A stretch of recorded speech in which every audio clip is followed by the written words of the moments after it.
j'espère que vous allez tous et toutes très bien. Je suis ravie de vous retrouver aujourd'hui dans une nouvelle vidéo YouTube qui va porter, comme souvent, sur la cuisine végétale. Alors aujourd'hui, j'ai choisi un sujet d'actualité puisque nous sommes en plein été et je voulais vous proposer des recettes pour les barbecues vegan. Parce que je sais, on est toutes et tous invités à des barbecues. En général, il y a de la viande. Alors ça, c'est propre à chacun et à chacune de savoir si on souhaite y aller ou non. Mais dans tous les cas, moi, j'ai souhaité vous proposer des alternatives végétales. Que ce soit pour des barbecues avec vos amis, avec votre famille, etc. Je pense qu'on devrait tous et toutes avoir accès à des options véganes. Comme vous le savez, à la maison, on est un foyer vegan depuis plus de 7 ans. Et ce n'est pas pour ça qu'on se prive de barbecue, parce que c'est pas parce qu'on pense au bien-être des animaux et au bien-être de la planète qu'on devrait se priver de bons moments de barbecue. Et donc j'ai souhaité vous proposer des recettes que personnellement, à la maison, on adore, qu'on a même fait goûter à des amis et qu'ils ont adoré. Et évidemment, c'est des recettes faites maison. Maintenant, sachez également, je souhaitais vous le dire en introduction de cette vidéo, qu'il existe aujourd'hui des viandes végétales, des simili, des substituts, que vous pouvez en trouver plein dans les grandes surfaces, dans les épiceries véganes de vos villes, etc. Sur internet aussi. Et vraiment, il y a plein de choses hyper bluffantes qui existent. Donc ça peut être une super alternative, notamment pour les personnes qui ne connaissent pas vraiment l'alimentation végane. Vous pouvez leur proposer des chipots, des merguez, des steaks, etc. Et vraiment, ça peut vraiment les convertir, entre guillemets, à se dire, c'est vrai qu'on peut se régaler en mangeant vegan. Et aujourd'hui, en plus de ces options qu'on trouve avec joie dans les magasins, eh bien je vais vous proposer des recettes maison qui vont être un petit peu plus brutes, mais qui vont être tout aussi délicieuses. Alors si vous êtes prêts et prêtes, c'est parti!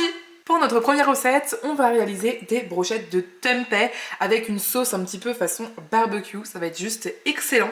Donc pour cela, il vous faut tout d'abord des brochettes, des pics à brochettes plus précisément. Bon, ça c'est évident que pour un barbecue en général, c'est assez pratique. Ensuite, il nous faudra de l'ail en poudre, de l'oignon en poudre, également du tempeh. Alors le mien est déjà tranché et il est parfumé au tamari. Parce que comme vous le voyez juste ici, j'avais une réduction de 20%, donc je l'ai choisi. Si vous choisissez un tempeh qui est nature, ou bien que vous le faites vous-même, sachez que je suis en plein en train de faire des essais de tempeh à faire moi-même, etc. Parce que c'est beaucoup plus économique. Si ça vous intéresse, encore une fois, n'hésitez pas à me le mettre en commentaire, comme ça je saurai si vous avez un intérêt à ce que je vous partage tout ça sur YouTube. Bref, si vous prenez un tempeh nature, et bien vous prenez également du tamari ou de la sauce soja, également de l'huile d'olive, du paprika fumé, de la sauce barbecue. Du coup, vous pouvez aussi prendre, si vous avez, vous savez, un ketchup aux épices, ce sera aussi parfaitement efficace, et également de la liquid smoke ou fumée liquide. On va réaliser une marinade dans laquelle on viendra faire mariner du coup ou tremper notre tempeh. On commence avec de l'huile d'olive. Comme d'habitude, tous les grammages seront en description. On continue avec la fameuse sauce barbecue. Faites bien attention à la prendre vegan, car il y a des sauces barbecue dans lesquelles il y a des anchois, donc elles ne sont même pas végétariennes. Ma fumée liquide, l'ail en poudre, l'oignon en poudre et le paprika fumé. Je vais mélanger tout ça jusqu'à la formation d'une pâte qui soit assez homogène. Et ensuite, rien de plus simple, je viens prendre ma tranche de tempeh. Si votre tempeh arrive entier, bien évidemment vous le coupez en tranches. Et puis je vais venir en fait un petit peu mettre ma marinade tout autour pour bien enrober la tranche de tempeh. Et une fois que c'est fait, je vais venir avec mes mains propres piquer la tranche quand même un petit peu épaisse de tempeh avec mon pic à brochette. Et voilà, on a notre première brochette de tempeh. Pour mon barbecue, aujourd'hui je ne vais pas utiliser de barbecue pour plusieurs raisons. La première, c'est que je n'ai pas de barbecue depuis mon déménagement. Et la seconde, c'est que les barbecues sont interdits dans notre résidence. Du coup, moi à la maison, j'ai ça, c'est un espèce de grill Tefal. Donc ça reproduit quand même à peu près ce que pourrait faire un barbecue, ou en tous les cas un grill. Mais en tous les cas, toutes ces recettes sont tout à fait adaptées pour le barbecue. Donc je vais venir tout simplement cuire mes petites brochettes.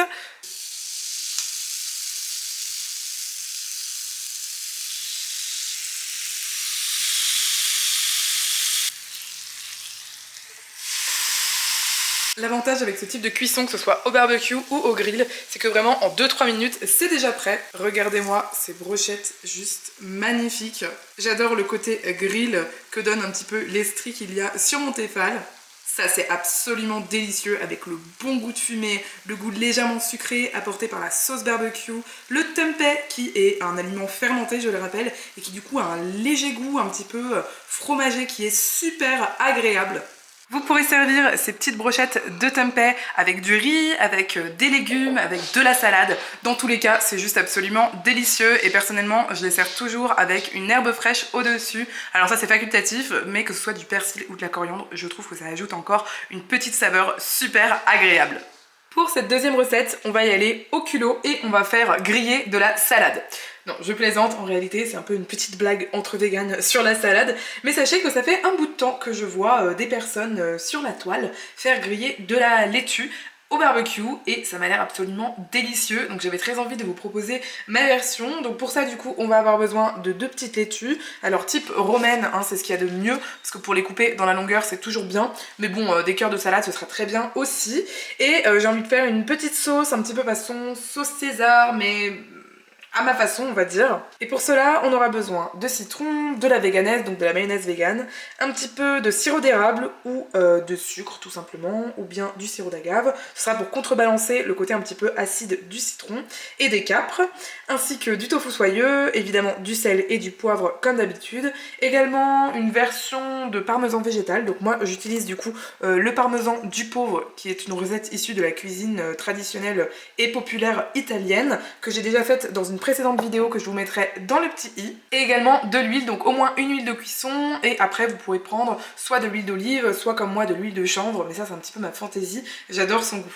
Cette recette est vraiment très facile. Une fois que vous avez lavé et bien séché votre salade, on va venir tout simplement la couper en deux. Voilà ce qu'on obtient. Une fois que j'ai fait chauffer mon grill du coup, je vais venir mettre un filet d'huile d'olive sur la plaque. Et je vais y déposer mes salades.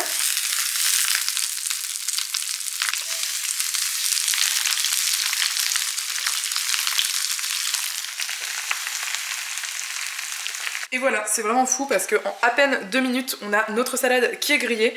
Donc regardez-moi ces jolies stries des deux côtés, c'est juste splendide. Et vraiment, la salade, ça se cuit tout à fait, c'est juste pas du tout culturel, mais pensez aux épinards qu'on peut à la fois manger en salade et cuit. Et bien c'est la même chose, c'est vraiment un goût un petit peu vert, mais très doux et super agréable. Et ces salades grillées, évidemment, on va les servir avec une sauce, sinon ce serait un petit peu triste. Donc pour ça, je vais venir mettre du tofu soyeux dans un petit mixeur. Ça va être la base de notre sauce, et vraiment le tofu soyeux, c'est une base de sauce absolument incroyable, parce que c'est à la fois protéiné, très neutre en termes de goût, très crémeux une fois mixé, et très peu gras. Donc je trouve vraiment que c'est un outil dont on se sert trop peu en cuisine. J'ajoute des capres. Une huile au choix, vous pouvez vous faire plaisir sur une huile qui soit riche en oméga 3, donc colza ou chanvre comme moi, mais vous pouvez aussi mettre une bonne huile d'olive bien parfumée. Perso, je vais mettre un mélange d'huile d'olive et d'huile de colza. J'ajoute un petit peu de mayonnaise pour le côté gourmand, du jus de citron, vraiment une lichette de sirop d'érable pour contrebalancer le citron, et enfin un petit peu de poivre, et évidemment du sel. Je viens mixer tout ça hyper simplement avec mon petit robot que j'adore.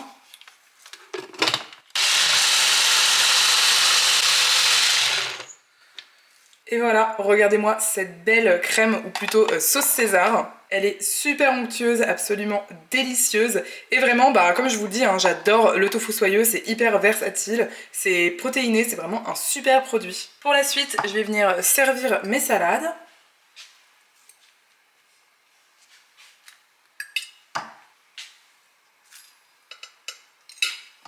Avec la sauce qu'on vient de réaliser.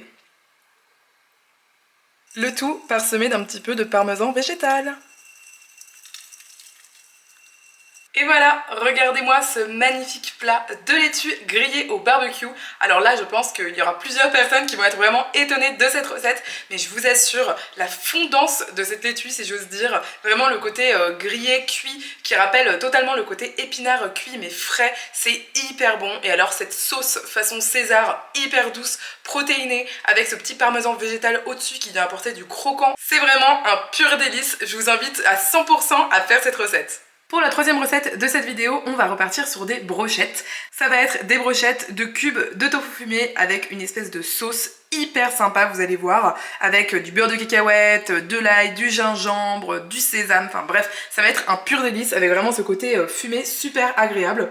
Donc pour ça, on aura besoin évidemment de tofu fumé, mais en plus on aura besoin de citron, de gousses d'ail, de gingembre frais ou en poudre, également du sésame. Donc moi j'ai les deux couleurs chez moi, donc j'utilise les deux couleurs pour des raisons esthétiques, mais évidemment si vous avez uniquement du sésame blanc ou du sésame noir, ça suffira amplement, pas la peine de refaire des emplettes.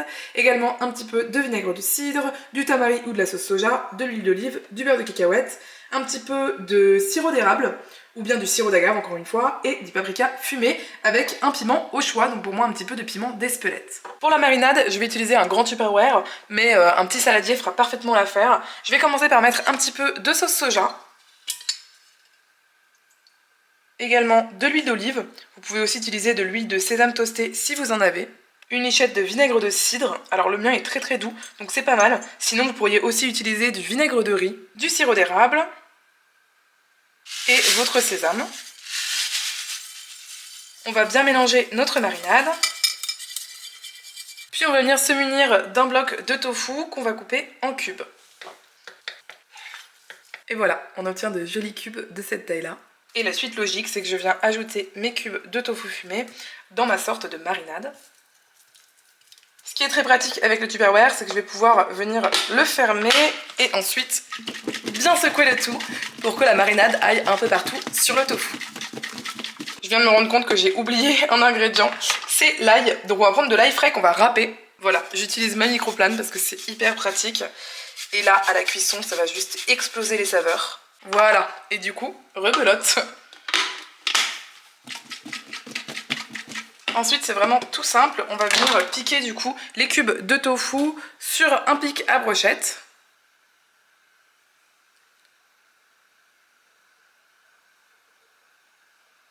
Et voilà, une première brochette qui est prête à se faire griller. Mon grill est chaud, c'est parti pour la cuisson.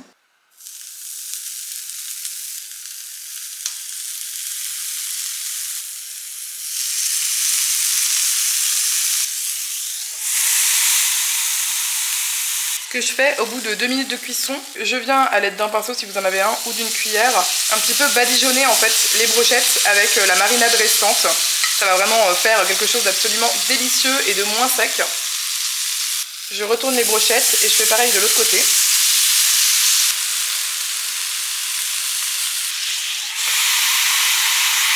Et voilà, au bout de 2 minutes de cuisson, les brochettes sont déjà prêtes. Regardez-moi ça comme elles sont gourmandes. Elles sont bien salées grâce au tamari. Il y a le sésame qui est devenu torréfié, ce qui est absolument délicieux. Et le côté fumé s'associe à merveille avec le côté légèrement sucré du sirop d'érable. Bref, c'est juste trop bon.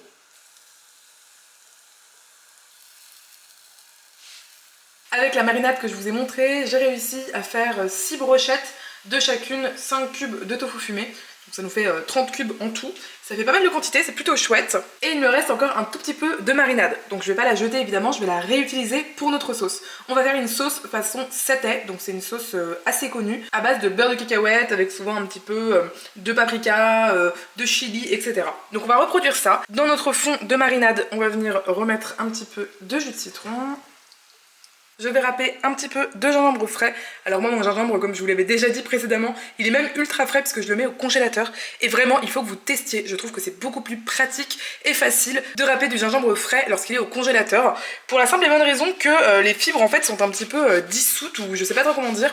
En tout cas il n'y a pas cet effet fibreux quand on râpe du gingembre habituellement, où ça peut rendre la tâche assez difficile. Donc je vous invite vraiment à essayer. Et du coup, évidemment, on peut aussi garder le gingembre beaucoup plus longtemps. Il ne va jamais moisir au congélateur. Je vais venir mettre un petit peu de paprika fumé, un tout petit peu de piment d'Espelette.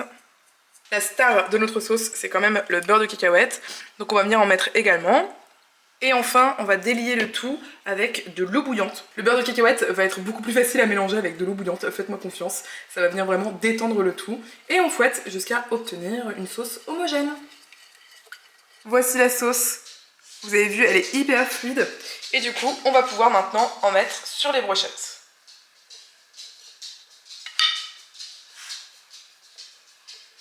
Et voilà les magnifiques brochettes de tofu fumé sous ce beau rayon de coucher de soleil. Regardez-moi ça comme c'est gourmand. On a donc du tofu fumé qui est mariné avec une marinade absolument exceptionnelle. Également de la sauce au beurre de cacahuète qui est juste trop gourmande, qui se marie à merveille avec le tofu fumé. Et bien évidemment un petit peu de coriandre. Si vous n'aimez pas ça, n'hésitez pas à mettre une autre herbe fraîche type basilic ou bien persil. J'ai trop hâte de les déguster et j'espère que vous les testerez également à la maison. Pour la prochaine recette, on va réaliser de délicieuses courgettes qu'on va griller au barbecue avec une petite sauce à la purée d'amande. Vous allez voir, c'est un pur délice avec un petit peu de za'atar, des herbes fraîches, etc. C'est une explosion de saveurs en bouche. Donc pour cela, on va utiliser des petites courgettes. Je dis petites, évidemment, vous pouvez en utiliser des grandes, mais c'est vrai que les petites sont en général meilleures. Elles n'ont aucune amertume, pas de pépins à l'intérieur, etc. Donc si vous pouvez, choisissez-les plutôt petites. Également de la moutarde, de la purée d'amande. Vous pourriez aussi utiliser de la purée de sésame si vous le souhaitez. Du za'atar, donc le za'atar on me demande souvent ce que c'est en commentaire. C'est un mélange d'épices moyen-orientales à base de thym sauvage, de sésame et également de sumac. C'est un pur délice. Également du citron, donc pour moi ce sera du citron vert, mais vous pouvez prendre du citron jaune si vous le souhaitez. De l'ail, du persil ou de la coriandre, de l'huile d'olive, du sel et du poivre. La première étape, ça va être de couper nos petites courgettes en deux, dans le sens de la longueur. Puis de faire des petites entailles à l'intérieur, puisqu'ensuite on va les dégorger au sel et que de cette façon le sel pourra mieux s'intégrer dans le légume. Ça va aussi le rendre meilleur en termes de goût.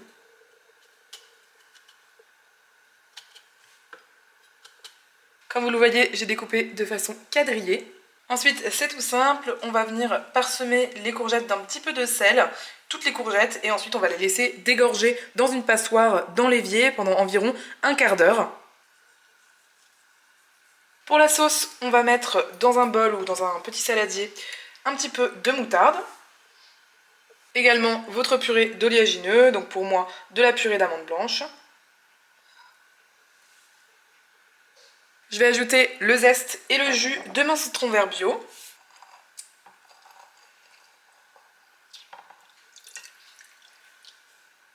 Je sale, je poivre. Et comme d'habitude, pour m'aider à délayer ma purée d'oléagineux, je vais venir mettre un petit peu d'eau bouillante. Et ensuite, c'est tout simple, on va venir fouetter la sauce jusqu'à ce qu'elle soit bien homogène. C'était pas prévu, mais pour contrebalancer le côté un petit peu acide de la moutarde et du jus de citron, je vais venir ajouter un petit peu de sirop de sucre. Donc vous pouvez ajouter du sucre tout court. Ici, c'est du sirop de date. Voilà, là, autant en termes de goût que de texture, c'est parfait. C'est rigolo parce que la purée d'amande, ça a tendance à s'émulsifier, un petit peu comme une mayonnaise. Et du coup, c'est vrai que ça a un petit peu la texture d'une mayonnaise. C'est vraiment très sympa. Et au niveau du goût, c'est à la fois acidulé, salé, avec le petit côté sucré là qui contrebalance le tout. C'est absolument délicieux. Ça fait un quart d'heure que nos courgettes reposent, elles ont bien rendu de l'eau. On voit des petites gouttelettes d'eau qui perlent sur les courgettes. Donc ce qu'on va faire à ce moment-là, c'est qu'on va prendre un torchon propre et on va tout simplement les éponger, si j'ose dire, ou en tous les cas les tapoter avec le torchon propre de cette façon pour bien les sécher. C'est hyper important de les sécher puisqu'ensuite on va les cuire à l'huile d'olive. Et autant vous dire que eau plus huile d'olive sur un feu assez fort, ça a tendance à être assez explosif. Donc vraiment, je vous en prie, tapotez-les bien pour qu'il y ait presque plus d'humidité. Dans un ramequin, je vais venir mettre de l'huile d'olive. Et dedans, je vais râper directement une gousse d'ail. Et du coup, cette huile d'olive à l'ail, elle va nous servir pour badigeonner nos légumes. Ça, c'est vraiment ce qui va rendre notre légume délicieux avec toutes les autres étapes de la recette.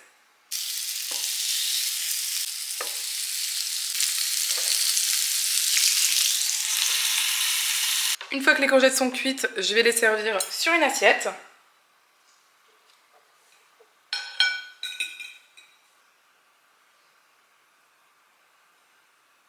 On parsème de l'herbe fraîche choisie, donc pour moi du persil. Et on ajoute une belle pincée de za'atar. Pour notre cinquième et dernière recette, j'ai décidé de faire une recette sucrée parce que c'est vrai que pour le barbecue, on pense très souvent, presque systématiquement aux recettes salées, mais on peut aussi y faire des recettes sucrées, évidemment. Et donc, on va faire quelque chose de très gourmand. On va faire des bananes au chocolat avec une petite sauce un petit peu crue, façon caramel et avec un côté un petit peu croustillant sur la fin. Donc, je vous montre tout de suite comment on fait. Pour les ingrédients, on aura besoin de bananes, d'huile de coco, également de beurre d'amande, un sucre qui soit complet et roux, donc idéalement un sucre de coco parce que c'est vrai qu'il a vraiment un goût caramélisé très agréable. Mais sinon, même si vous mettez du sirop d'érable, du sirop d'agave, du sirop de coco, du sirop de date, ça fonctionnera aussi très bien. Également, ou un muesli ou comme moi des pétales de maïs, les miennes sont sans sucre mais avec sucre ça fonctionnera également, et du chocolat. Vous allez voir, c'est une recette ultra facile, mais qui est quand même super savoureuse et presque bluffante. On va commencer par séparer nos bananes, et au milieu de chacune, on va venir couper pour créer une sorte de bateau. Donc on va venir couper comme ça, et il ne faut pas couper jusqu'au bout, il faut juste couper à l'intérieur. Donc vous voyez, il ne faut pas que votre couteau dépasse de l'autre côté, mais là, il faut quand même que vous ayez une belle entaille, et que si vous appuyez un petit peu sur la banane, vous puissiez voir qu'il y a un creux au milieu. Dans ce creux qu'on a formé, on va venir mettre des pépites de chocolat. Donc moi j'ai des pistoles, c'est comme des pépites sauf que c'est vraiment plat, comme vous pouvez le voir, c'est pas rond. Et c'est encore plus pratique, mais des pépites ou même des carreaux de chocolat directement, hein, ça fera parfaitement l'affaire. Donc vous venez en mettre tout du long dans la fente. Et voilà, là on voit que la banane est complètement remplie de chocolat. C'est pas obligatoire, mais moi je vais le faire. Je vais venir emballer chacune de mes bananes dans une feuille de papier sulfurisé. Pourquoi? Parce qu'en fait, étant donné que c'est ouvert ici et qu'il y a du chocolat, ça va probablement fondre en fait et couler un petit peu, ou moi sur mon grill, ou vous sur les grilles de votre barbecue. Et peut-être que vous n'avez pas envie que ça fonde. Moi en tous les cas, je pense que ça va brûler sur mon grill et ça va en fait un petit peu perturber la cuisson globale de la banane, parce que le chocolat va brûler avant que la banane soit vraiment cuite. Bref, donc du coup, je vais l'emballer dans mon papier sulfurisé. Je vais faire tout simplement une papillote. Pour économiser un petit peu du papier, si vous choisissez cette option, n'hésitez pas à les emballer par deux. Et ensuite, rien de plus simple, on va venir mettre nos bananes dans leur papillote, ou sans leur papillote évidemment, sur notre grille, et on va venir faire cuire le tout. Pour notre caramel express, on va commencer par mettre un petit peu de purée d'amande blanche dans notre bol. J'y mets également du sucre de coco. Vraiment, le sucre de coco, c'est celui qui a le plus le goût de caramel. Ainsi qu'une lichette d'huile de coco, pour le côté un petit peu gras qu'on retrouve dans le caramel. Et évidemment, si comme moi vous aimez le caramel beurre salé, eh bien il ne faut pas hésiter à mettre un petit peu de fleur de sel. Ensuite, rien de plus simple, pas de cuisson pour ce caramel, ce qui est plutôt pratique. On va venir tout simplement mélanger le tout. Et voilà, en littéralement 1 minute, on a une superbe sauce façon caramel, ou une crème caramel, vous pouvez appeler ça comme vous voulez. Mais en tous les cas, ça va super bien aller avec les papillotes de banane au chocolat.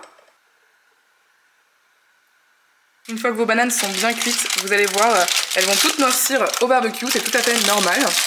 Regardez-moi ça, comme c'est gourmand, ce chocolat qui a totalement fondu. Alors évidemment c'est facultatif, vous pouvez aussi servir vos invités tels quels, mais moi j'ai décidé d'enlever la peau de la banane pour pouvoir bien la servir avec la sauce caramel. Et une fois que c'est fait, la recette est presque finie déjà, c'est vraiment une recette hyper facile. En même temps pour les barbecues on n'est pas là non plus pour se prendre la tête. On va venir servir avec la sauce façon caramel, ça va se mélanger à la banane et le chocolat, vous allez voir c'est ultra gourmand. Et pour contrebalancer avec tout ce fondant, on va venir mettre quelques pétales de maïs. Avec du muesli, ça fonctionnerait très bien également. Et voilà, votre dessert au barbecue est prêt. Alors bon, c'est vrai que c'est pas le truc le plus joli à servir, mais personnellement je trouve ça quand même hyper original. Je pense que vos convives ou votre famille sera hyper étonnée que vous puissiez leur faire en fait un dessert au barbecue. Et en plus je vous assure qu'avec la banane qui est devenue ultra fondante, presque confiturée au barbecue, avec le chocolat qui est juste en dessous, la sauce caramel que vous avez faite maison, rappelez-vous, en 3 minutes, et avec ce côté croustillant apporté par du muesli ou par des pétales de maïs, je vous assure que tout le monde va être étonné et surtout va se régaler. Et voilà, cette vidéo est déjà finie. J'espère sincèrement qu'elle vous a plu. En tous les cas, moi j'ai passé un super moment avec vous à réaliser ces 5 recettes de barbecue vegan. Il faut vraiment garder en tête que devenir vegan, ce n'est pas se priver. Ce n'est pas se priver de moments en famille, entre amis, de moments qu'on pensait peut-être impossibles à reproduire version vegan. Mais si, je vous assure, tout est possible de reproduire en version vegan. On peut même faire des choucroutes vegan si vous le voulez. On peut se régaler à la fois autrement, avec vraiment une empreinte végétale, mais on peut aussi se régaler en récupérant en fait un petit peu les goûts des produits animaux qu'on reproduit très bien en version végétale. D'ailleurs, regardez-moi ce steak mariné et 100% vegan que j'ai acheté chez Aldi en Allemagne. C'est absolument bluffant, on va le tester juste là avec toute la dégustation de cette vidéo. Et évidemment, en France, il existe également des steaks, des saucisses, des panais, des boulettes. Il existe tout ce que vous voulez pour faire un barbecue vegan, ni vu ni connu. Dites-moi en commentaire quelle est votre recette préférée de cette vidéo. En tous les cas, j'espère sincèrement qu'elle vous aura plu. Merci beaucoup aux personnes qui soutiennent mon travail sur Patreon et qui donc ont accès à des vidéos, des recettes et même des cours de cuisine exclusifs. J'ai super hâte de vous retrouver dans une nouvelle vidéo d'ici 3 à 4 jours déjà. Et d'ici là, je vous dis à bientôt!